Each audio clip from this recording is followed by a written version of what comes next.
नमस्कार दोस्तों, आप सभी का स्वागत है टुडू ऐप में। हम जियोग्राफी देखेंगे। जियोग्राफी में चल रहा था टॉपिक पवन। आज स्पेशल एक पवन है, उसका नाम है मानसूनी पवन। तो मानसून के बारे में समझेंगे डिटेल से। देखिए, एक टॉपिक है, लंबा चलेगा मानसून। इसमें दो तीन टॉपिक जुड़े हुए हैं, क्योंकि मानसून का कंसेप्ट बहुत ही विस्तार से है और वही मैं आपको समझाऊंगा। टॉपिक है मानसून। नाम सुने होंगे, मानसून आ गया, मानसून से वर्षा हुई, घनघोर वर्षा हुई। तो मानसून क्या है? पवन है। पहले तो किसी भी चीज को समझने के लिए उसका व्याख्या समझना जरूरी होता है, परिभाषा समझना जरूरी होता है। तो मानसून देखिए, शब्द कहाँ से आया है। बोलेंगे मानसून शब्द की उत्पत्ति जो है अरबी भाषा के मौसमी से हुई है। अरबी भाषा के मौसम मतलब क्या होता है? ऋतु। ऋतु मतलब ग्रीष्म ऋतु, शीत ऋतु, शरद ऋतु, बसंत ऋतु। ऋतु मतलब मौसम। मौसमी अरबी भाषा का शब्द है। मानसून है क्या? बोलेंगे मानसून पवन है। किस तरीके का पवन है? सीजनल पवन है। मानसून है क्या? पवन है, मौसमी पवन है। तो मानसून पवन, इसकी विशेषता पहले देख लीजिए। कुछ विशेषता है इसकी। ये जो पवन है, इसकी विशेषता क्या होती है? ऋतु में परिवर्तन के साथ ही इसकी दिशा बदल जाती है। ऋतु में परिवर्तन के साथ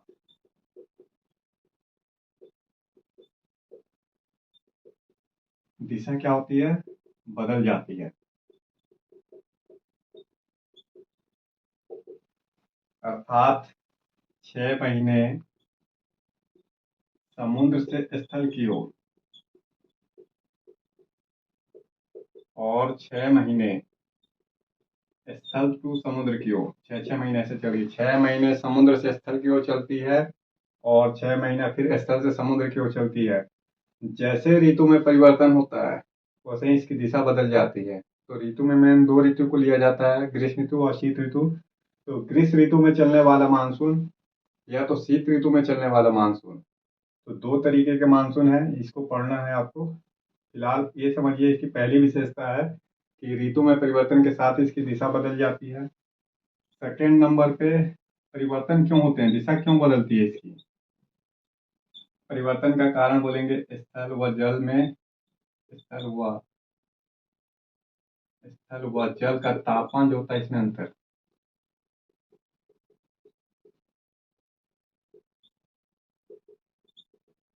कभी समुद्र गर्म, कभी समुद्र गर्म, कभी स्थल गर्म, कभी स्थल गर्म, कभी समुद्र गर्म।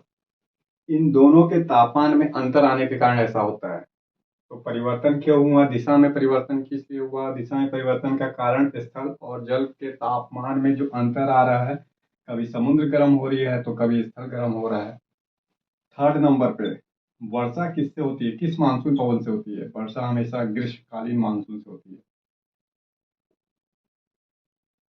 अर्थात गर्मी में चलने वाला जो मानसून है, ग्रीष्मकालीन मानसून से हमेशा वर्षा होती है। ये इसकी विशेषता है, तीन विशेषता मानसून पवनों की, जो अन्य पवनों से इसको अलग कर देती है बिल्कुल।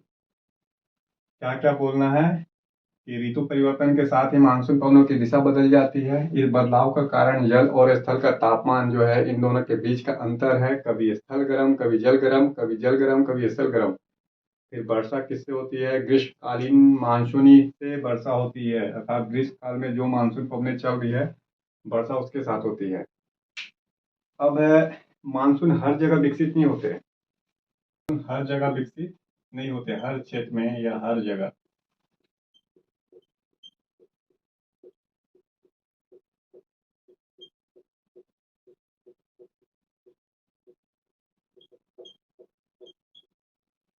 सबसे बड़ा चीज है कि मानसून हर क्षेत्र में विकसित नहीं होते, हर क्षेत्र में नहीं चलते। मतलब हर कंटिनेंट में नहीं चलते, हर अक्षांश में नहीं चलते, किसी विशेष अक्षांश देशांतर के बीच चलते हैं, विशेष क्षेत्र में ही चलते हैं।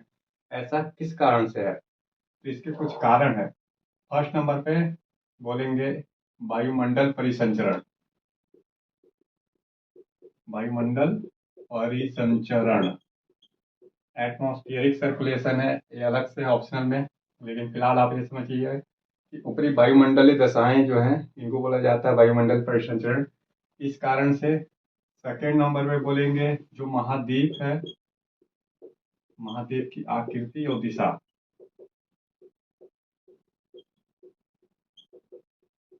थर्ड नंबर पे ऊंचा आवाज, अर्थात जो रिलीफ है। देखिए, वायुमंडल परिसंचरण, ऊपरी वायुमंडल परिसंचरण, महाद्वीप की आकृति, दिशा और ऊंचा आवाज। कहीं पर्वत है, कहीं पठार, पर्वत, पठार, घाटी, ये सब ऊंचा आवाज है। तो ये सब भी डिपेंड डिपेंड करता है, अर्थात इन सभी से मानसून प्रभावित होती है। तो मानसून हर जगह विकसित नहीं होते, ये तीनों चीज जहाँ पे मिल जाए उसी क्षेत्र में मानसून विकसित होती है। तो मानसून कहाँ विकसित होती है, एक शॉर्ट डायग्राम में समझिए इसे।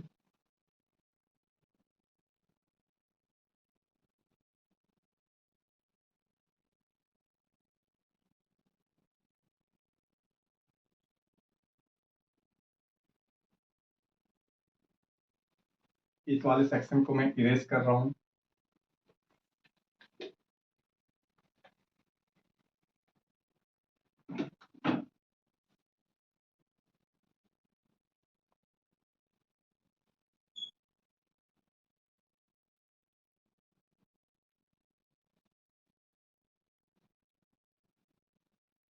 और थोड़ा सा यहाँ देंगे।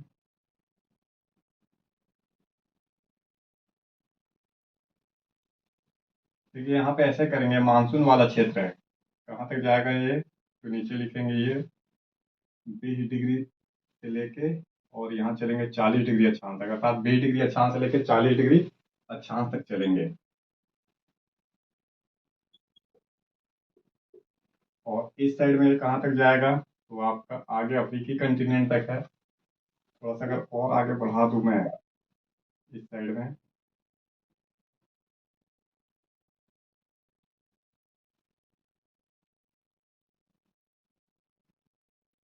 ये अफ्रीकी कंटिनेंट तक है, ये मिडिल वाला इलाका।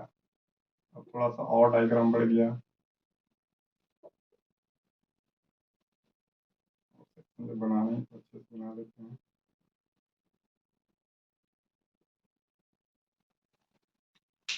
एक बार इसका प्रभाव क्षेत्र देखिएगा, मानसून वाला क्षेत्र, इसमें क्या बता रहा हूं मैं आपको, मानसून का क्षेत्र। मानसून का क्षेत्र कहाँ से है, बोलेंगे 20 डिग्री अक्षांश से लेके 40 डिग्री अक्षांश तक, और इधर भी आपका ऑलमोस्ट 10 डिग्री से लेके, ये 0 डिग्री कर लीजिए, 0 डिग्री से लेके आपका, तो ये पूरा पड़ेगा आपका 120 डिग्री देशांतर तक, देशांतर और अक्षांश।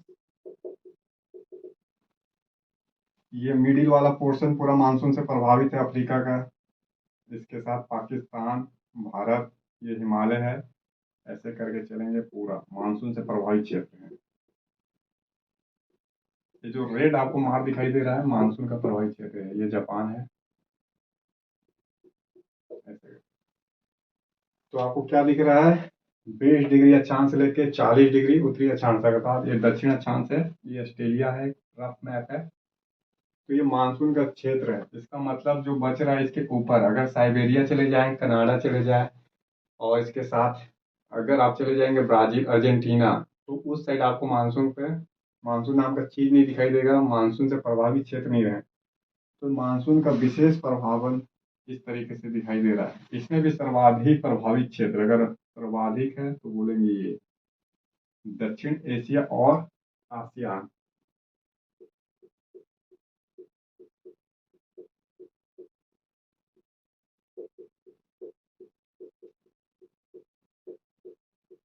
ये दो क्षेत्र ऐसे हैं जो मानसून से सर्वाधिक प्रभावित है, अदरवाइज ओनली मानसून से प्रभावित क्षेत्र रेड वाला पूरा दिखाई दे रहा है। अब क्या देखना है, मानसून की उत्पत्ति से संबंधित सिद्धांत। मानसून की उत्पत्ति से संबंधित सिद्धांत, जो थ्योरी है मानसून की उत्पत्ति से संबंधित, दो थ्योरी है, एक है क्लासिकल थ्योरी और एक है मॉडर्न थ्योरी, एक है चीड़ संबद्ध सिद्धांत।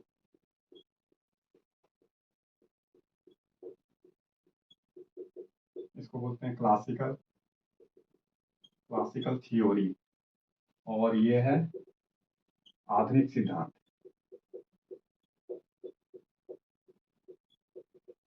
मॉडर्न कंसेप्ट या मॉडर्न थ्योरी, जो आपको अच्छा लगे ओनली समझना है। एक बार जब आप समझ लेते हैं तो शब्द का कोई मायने नहीं रहता। थ्योरी बोलिए, कंसेप्ट बोलिए, बस ये समझिए कि एक बोल रहा है क्लासिकल थ्योरी है, मानसून को समझना है, तो दूसरा बोल रहा है मॉडर्न थ्योरी है, मानसून को समझना है। तो जो क्लासिकल थ्योरी है पहले चलते थे, तो ये मानसून पे लगातार खोज जारी है। आज भी मानसून के बारे में लगातार खोज जारी है कि इसकी उत्पत्ति कैसे होती है, क्यों मानसून से प्रभावित एक विशेष क्षेत्र है, इसकी दिशा क्यों बदलती है, और मानसून को क्या क्या प्रभावित करते हैं। तो ऐसा नहीं है कि मानसून की पूरी 100% खोज कर ली गई हो। लगातार नए नए विचारधारा आ रहे हैं। जैसे जैसे साइंस का जन्म हो रहा है तो और मानसून को कोशिश की जा रही है समझे, बारीक तरीके से समझा जाए मानसून को।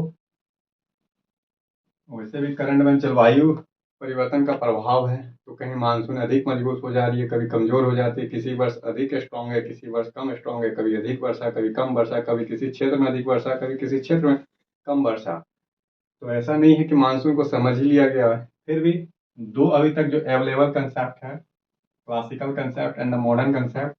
इस क्लासिकल कंसेप्ट में क्या बोल रहा है कि दो तरीके के मानसून है। ये संबंध पहले समझना है कि है क्या, तो उसके पहले देख लेते हैं। दो तरीके का मानसून की बात कर रहा है, ये बोल रहा है एक है ग्रीष्मकालीन मानसून।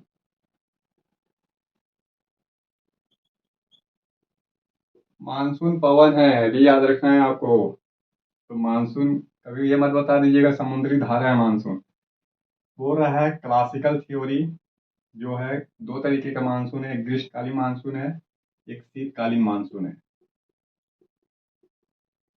शीतकालीन मानसून, तो दो तरीके के मानसून है।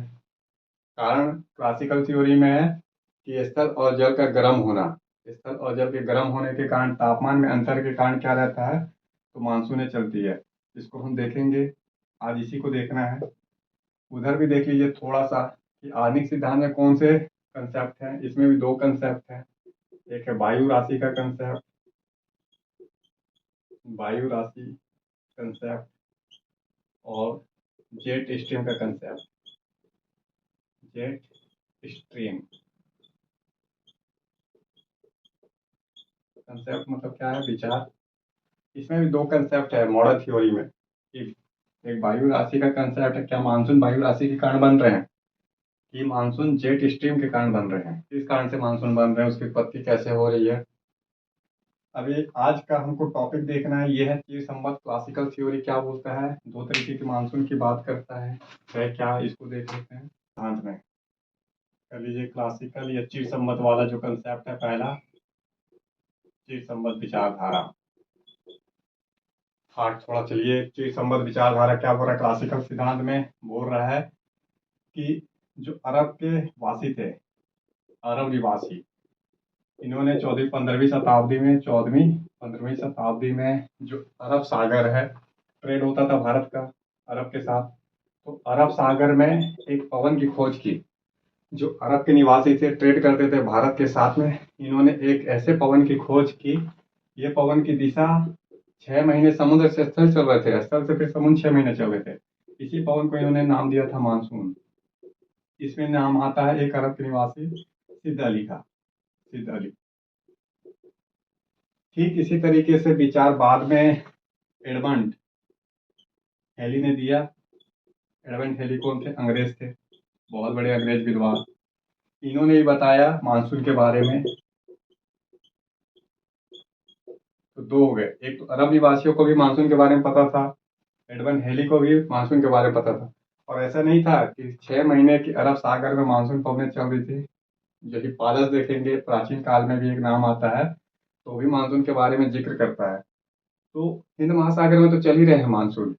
कारण क्या है, दोनों एक ही कंक्लूजन पहुंचते हैं कि स्थल व जल, इसके तापमान में अंतर आता है। तापमान में अंतर के कारण चलते हैं पवन। अब इसी अंतर को देखना है कैसे तापमान में अंतर के कारण चल रहे हैं। तो इसके लिए एक डायग्राम बना लेते हैं और उसे समझने का कोशिश करते हैं। अगर एक आप समझ जाएंगे तो दूसरा भी समझ जाएंगे आप।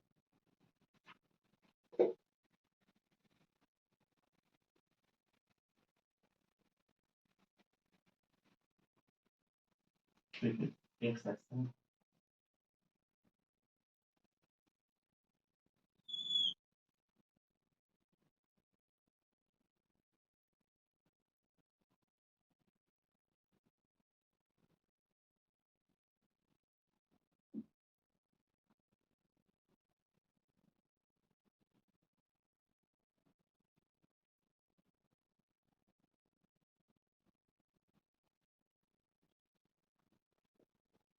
बोल रहा है कि ग्रीष्म ऋतु में क्या होता है, ग्रीष्मकालीन मानसून है। ग्रीष्मकालीन मानसून, बस आप इस सेक्शन को समझ लीजिए, सेकंड सेक्शन अपने आप आपको समझ में आ जाएगा। अभी क्या है, मान लेते हैं गर्मी का समय है, ग्रीष्मकालीन मानसून है। तो ग्रीष्मकालीन मानसून में होते क्या है, इसमें बोलेंगे स्थल गर्म हो जाती है। स्थल क्या है, ग्रीष्मकाल में गर्म हो जाता है। ये किसकी बात कर रहा है ये भी देख लीजिएगा, ओनली एशिया में बना हुआ है या फिर ये उत्तरी ऑस्ट्रेलिया है। में क्या हो रहा है, स्थल गर्म हो रहे हैं। क्यों गर्म हो रहे हैं, क्योंकि कर्क रेखा, कर्क रेखा कहाँ है तो भारत से गुजरती है, ऐसे पता है, बांग्लादेश से गुजर रही है, साथ में म्यांमार चीन से होकर गुजर रही है। ये कर्क रेखा है। इस पे सूर्य की किरण जो है, क्या है, सूर्य की किरण। तो कर्क रेखा पे सूर्य की किरण लंबवत पड़ती है। इस पूरे इलाके में क्या रहता है तो बोलेंगे कि तापमान अधिक होता है, क्योंकि ये स्थल है, भारत चीन तिब्बत, इस तरीके से देखेंगे ये स्थल है, अधिक गर्म होता है। पाकिस्तान भी है पूरा। तो जो रेड वाला आपको दिखाई दे रहा है सेक्शन, एक गर्म है, सब हीट हो गए। खासकर ये वाला इलाका अधिक गर्म है, अधिक गर्म। जब अधिक गर्म होते हैं तो यहाँ पे वायु गर्म होकर क्या होती है, ऊपर उठती है। फिर से वही कंसेप्ट, गर्म होकर ऊपर उठेगी। क्या ऊपर उठेगी, वायु उठेगी। तो वायु दाब क्या हो जाएगा, कम हो जाएगा। देखिए यहाँ पे ध्यान से, जब इस क्षेत्र में पूरा वायु दाब कम हो गया तो वायु दाब सबसे अधिक कहाँ पे, इस वाले इलाके में, पूरा जो सागर है समुद्र की ओर वायु दाब क्या है, अधिक है। इस पूरे इलाके में वायु दाब अधिक है। अर्थात जब ग्रीष्म काल में स्थल भाग गर्म होता है, वायु गर्म होकर ऊपर उड़ जाती है, वहां पे लो प्रेशर का बेल्ट बनता है। भारत के उत्तर पश्चिम क्षेत्र और पाकिस्तान में यहाँ पे सबसे अधिक लो प्रेशर का बेल्ट बन रहा है। और रिजल्ट रहता है कि जो समुद्र है, यहाँ पे अगर ऐसे करेंगे तो समुद्र में अधिक दाब, समुद्र में वायु दाब अधिक। तो समुद्र में वायु दाब अधिक, तो पवनें कैसे चल रही है, दक्षिण पश्चिम से चल रही है ऐसे। अच्छा, पवनों की चलने की दिशा कैसी है, पवनें चल तो रही है लेकिन इसकी दिशा ऐसे है, दक्षिण पश्चिम।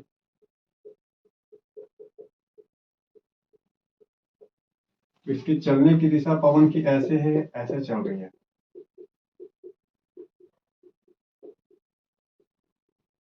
ठीक है, तो यही है मानसून पवनें, क्योंकि समुद्र से आ रही है पवन। कहाँ से आ रही है, जो पवनें चल रही है वह समुद्र से आ रही है और अपने साथ आर्द्रता लेके आ रही है, जलवाष्प लेके आ रही है। फिर पर्वतों से टकरा के वर्षा कर रही है। जैसे ये पवन एंट्री कर रही है महाद्वीपों की ओर, जिसमें दक्षिण Asia, ASEAN country, China, Japan तक जा रही है। यहाँ तक है, जापान, जापान तक जा रहा है। तो पूरा इलाका मानसून से प्रभावित क्षेत्र है और वर्षा हो रही है। कब हो रहा है वर्षा, ग्रीष्म काल में।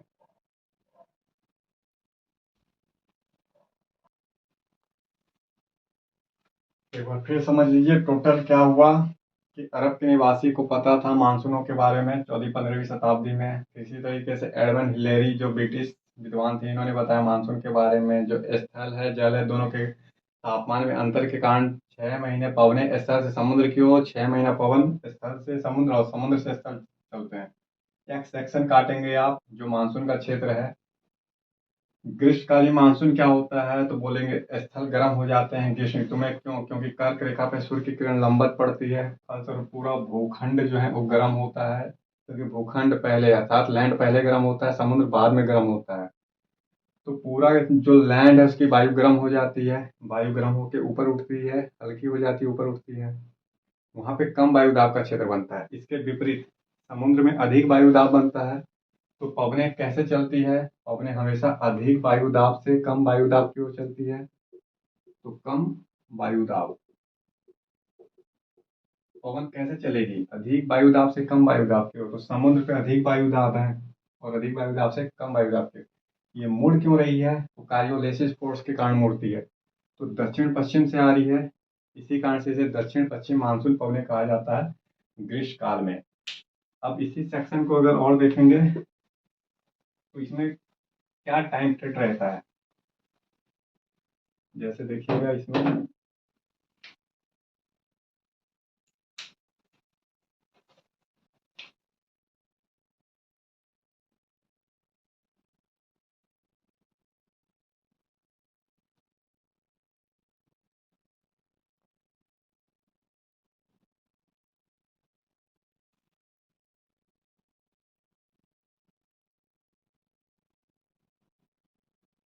ऐसे करके यहाँ तक चल रही है। तो ये हो गया श्रीलंका। कुछ इस तरीके से जो चल रही है पवनें, ऐसे सेक्शन काटेंगे और हर रेखा डैश में दिखाता है कि एक डेड लाइन है। अर्थात ये जो श्रीलंका दिखाई दे रहा है आपको, यहाँ पे मई में पहुंचेगा। धीरे धीरे आगे बढ़ेंगे तो हर सेक्शन को काटिए, जून, जुलाई, अगस्त, ऐसे करके सितंबर।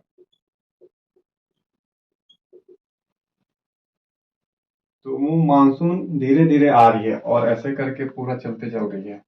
भारत में मानसून कैसे आ रहा है? तो केरल के तट से टकराता है। कब टकराता है? 1 जून का टाइम है कि भारत में मानसून जून में पहुंचते हैं 1 जून को। इस सेक्शन को देखिए, हर एक एरो मतलब जो लाइन दिखाई दे रहा है डेट को दिखाई दे रहा है। और डेट में ऐसे करेंगे कि चाइना में ही, तो यहाँ ताइवान है, यहाँ पे ताइवान है। तो ऐसे करके चलेंगे तो ताइवान में बोलता है मई में, फिर 1 जून, फिर करिए 2 जून, फिर 10 जून, 15 जून, 20 जून, ऐसे करके चीन का ऊपरी हिस्सा में दिखा दीजिए कि ये 30 जून को पहुंच जाता है अंतिम हिस्से तक। पूरा का पूरा जो इसमें जापान है, चीन है, 30 जून तक मानसून के प्रभाव में पूरा आ जाते हैं। उत्तरी ऑस्ट्रेलिया भी मानसून से प्रभावित है। ग्रीष्मकालीन मानसून में एक बार भारत का शॉर्ट में देखिए कि भारत की कैसी स्थिति रहती है।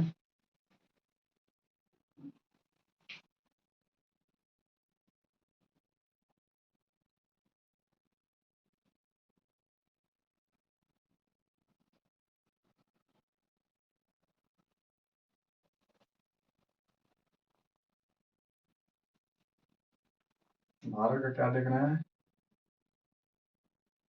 देखिए, भारत में कुछ इस तरीके की स्थिति है कि ये केरल है। 1 जून को केरल के तट पे, ये मुंबई है। 10 तारीख, 10 जून बोलेंगे मुंबई। ऐसे निकल रही है मानसून पवनें। फिर आगे पंजाब में कब आती है? तो ऑलमोस्ट लास्ट जुलाई में।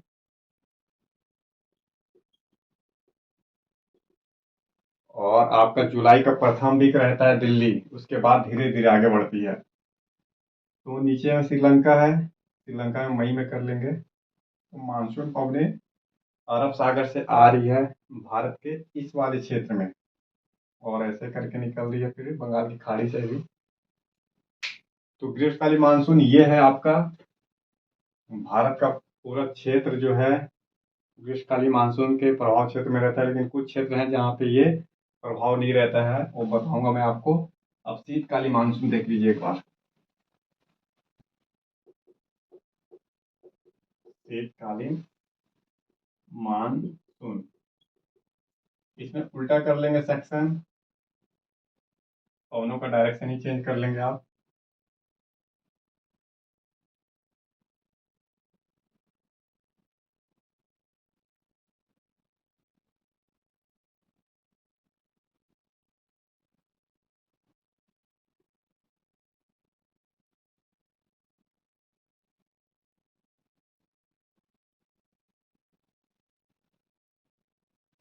कौन सा मानसून है शीतकालीन? शीतकाल में क्या होता है? उल्टा कर देंगे, शीतकाल में स्थल पे वायु दाब अधिक होते हैं।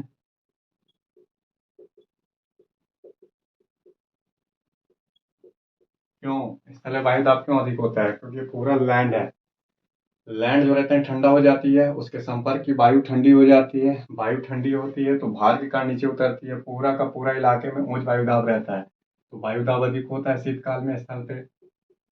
इसके बाद पवन क्या रहता है? स्थल से समुद्र की ओर चलेंगे, स्थल से समुद्र की ओर। तो इसका मतलब क्या हुआ? समुद्र पे कम वायु दाब है,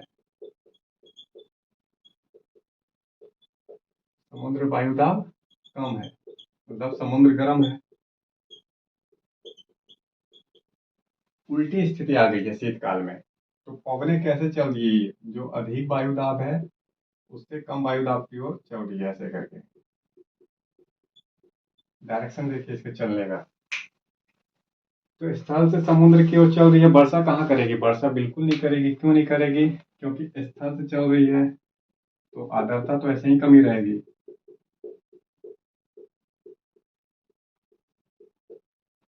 जो पवने समुद्र से स्थल की ओर चल रही है तो अपने साथ आर्द्रता को लेके चल रही है, वर्षा कराएगी। ऊंचावा से टकरा के, पर्वत से टकरा के, जो हिमालय माउंटेन है, तिब्बत का पठार है, तियान सान माउंटेन से टकरा के तो वर्षा करेगी। लेकिन अगर स्थल से चल रही है तो उसमें आर्द्रता की कमी है, वो पवन शुष्क है, तो ठंडी है प्लस शुष्क है, वर्षा नहीं करती। लेकिन ये एक एग्जाम्पल है तमिलनाडु का तट।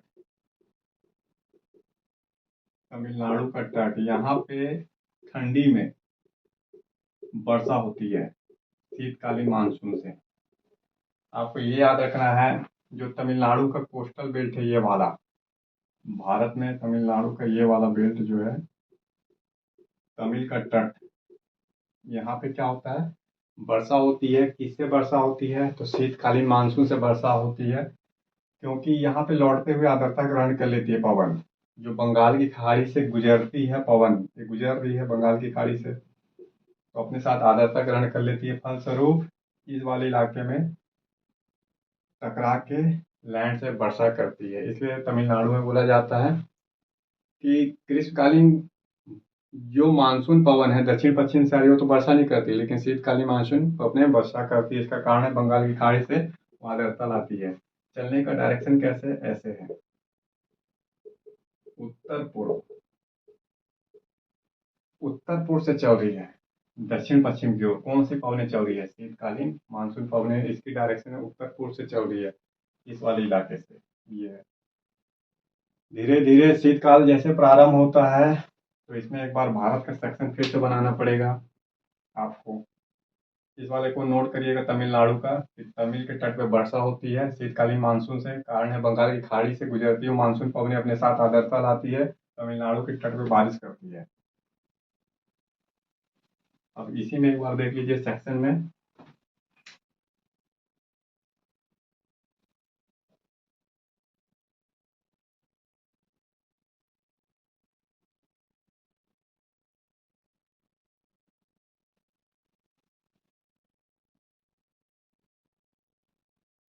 जो आपका शीतकालीन मानसून चल रही है पवन, ठीक है, ये पूरा भारत है, जो रफ डायग्राम आप बनाएंगे तो इसमें हो क्या रहा है कि पवन लौटेगी भी। इसको लौटता हुआ मानसून पवनें कहते हैं, उत्तर पूर्वी मानसून है या लौटता हुआ मानसून। तो दो तरीके के मानसून पड़ रहे हैं, ग्रीष्मकालीन मानसून, शीतकालीन मानसून। कभी कभी शीतकालीन मानसून को उत्तर पूर्व मानसून, लौटता हुआ मानसून ही बोलते हैं। लौटता हुआ मानसून,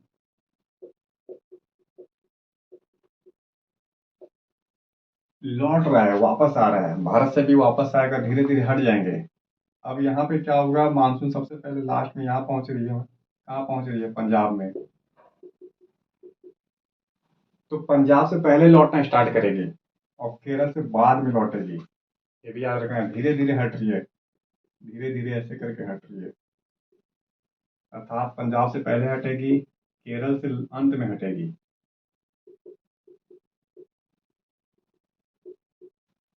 इसको बड़े ध्यान से देखिएगा। मानसून तो अपने पहले जहां पहुंचती है तो वहाँ पे सबसे अंत में हटती है, जहाँ सबसे बाद में पहुँचती है वहाँ से पहले लौटेगी। तो पंजाब में सबसे अंत में पहुँच रही है लेकिन लौटती सबसे पहले है। तो पंजाब हरियाणा में तो 1 से 1.5 महीने रहेंगे मानसून पवने, पंजाब हरियाणा राजस्थान, लेकिन केरल में 6 महीने रहते हैं। तो मानसून का समय भी अलग अलग है, केरल में 6 महीने मानसून पवने हैं, और आपके जो पंजाब हरियाणा है तो यहाँ पे आपके 1.5 महीने तक मानसून ऑलमोस्ट रहते हैं। इसी तरीके से जो ये चाइना वाला बेल्ट दिखाई दे रहा है, यहाँ पे पहले लौटेगी, पहले क्या होगी, लौटेगी। और इस वाले पोर्शन को देखिए, जो चाइना का लास्ट वाला सेक्शन दिखेगा बाद में। तो मानसून पहले जहाँ पहुँचती है, ठीक है, जहाँ पहले पहुंचती है वहां पे सबसे अंत में लौटती है, और जहाँ पे अंत में पहुंचती है, इस सेक्शन में सबसे अंत में पहुंच रही है, इसलिए सबसे फर्स्ट यहीं से स्टार्ट होती है रिट्रीट होना। यहाँ से हटेगी, इसके बाद ये, तो हटने का देख लीजिए नंबर, ये महीना है, दिख रहा। फर्स्ट महीना रहेगी, मतलब 1 महीना मानसून है, 2 महीना, 3 महीना, 4 महीना, 5 महीना, ऐसे करके मानसून है। केरल में कितना महीना मानसून है, केरल में 6 महीने है, और बाकी धीरे धीरे हट रहे हैं, एक एक दो दो महीना मानसून ऐसे रह रहे हैं। तो ये क्या है, आपका नंबर सिस्टम है महीने का। तो ये आपका क्लासिकल ये सिद्धांत में दो हैं, ग्रीष्मकालीन मानसून और शीतकालीन मानसून, दक्षिण पश्चिम मानसून और उत्तर पूर्वी मानसून। बाकी जो है मॉडर्न कंसेप्ट है, इसको समझेंगे हम अगले टॉपिक में, अगले क्लास में, वीडियो में। तब तक के लिए देखते रहिए, टू डू वाइज बने रहिए, नोट्स बनाते रहिए, इम्पोर्टेंट है। और ये जो है इस सेक्शन को जब भी देखेंगे तो इसका मतलब समझिए कि थोड़ा अपने साइड से भी लिखना होगा आपको, और वीडियो पॉज करके देख लीजिएगा। फॉर एग्जाम्पल के लिए, शीतकाल में क्या हो रहा है, स्थल पे वायु दाब अधिक है, क्यों अधिक है, तो स्थल पे ठंडी होती है, ठंडी होने के कारण पवन जो रहती है नीचे रहती है, संपीड़न हो जाती है, वायु दाब अधिक हो जाता है। पवन कैसे चलेंगे, तो पवन हमेशा क्या रहते हैं, स्थल से समुद्र की ओर चलेंगे इसमें शीतकाल में। इस तरीके में क्या बता रहा हूँ मैं आपको कि समुद्र वायु दाब अधिक है, सॉरी, समुद्र वायु दाब कम हो गया, वायु दाब कम हो गया तो स्थल से समुद्र की ओर पवन चल रही है। ऐसे करके आपको समझना होगा। बस आज के लिए इतना ही।